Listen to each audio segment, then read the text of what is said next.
Hello everybody, today I'm going to be carrying on with my renovations up here in the attics of the mansion. A couple of weeks ago I tore down a partition wall just here between what used to be two very small, dark and uncomfortable attic rooms, but which is now a much more accessible open plan space for my daughter to play with. But unfortunately, in the process, this ceiling took rather a battering. So today I'm going to try to restore it to not its former glory, but hopefully better than its former glory, because I'm going to be making improvements. This ceiling is actually a very important one because it is where the Sylvanian bats roost. They like to hang upside down from this ceiling and keep a beady eye on everybody else in our mini world and in the mansion. Unfortunately, however, the first time I made the ceiling out of strips of Velcro, you'll see the bats have the soft part of the Velcro on the bottom of their feet, so they can very happily hang upside down attached to the roof.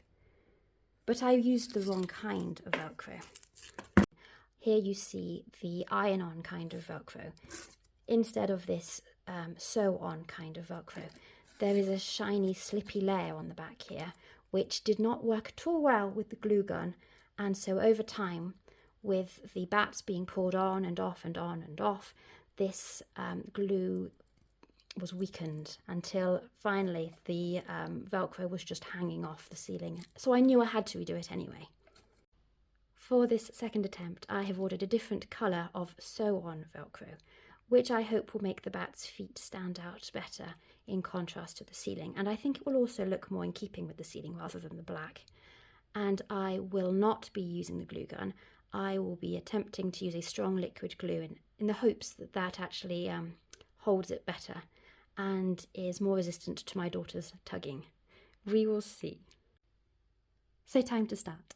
I have begun by cutting out a template of the portion of the ceiling where the bats will roost, and I will be gluing the Velcro onto this piece rather than gluing them directly onto the existing ceiling, because the ceiling is so much more fragile now than it used to be.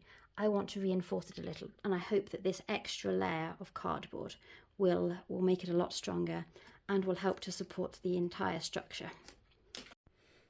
Here is the ceiling so far, all cut out, all glued on, and now clamped together with lots of pegs to hold it in place and to stop the Velcro edges from curling up.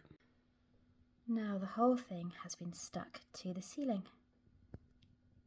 Touch wood, this will be a much stronger support and a much stronger roost than the first one. I will find out in a couple of hours if it's worked. Wish me luck. As you can see, the new ceiling is holding up pretty well. I have two batties hanging up very comfortably. Nothing seems to be wobbling, everything seems nice and sturdy, and the colour is so much better because now you can see the batty's feet. They don't disappear into a black ceiling. All I've got to do now is to finish glue gunning some lollipop sticks to the rest of that rather scruffy looking bit of ceiling, and then paint it, and then this ceiling part is finished. And here it is, all finished, all stuck down, all painted, and looking much, much smarter. In the next part of this attic renovation, I'm going to tackle those white back walls.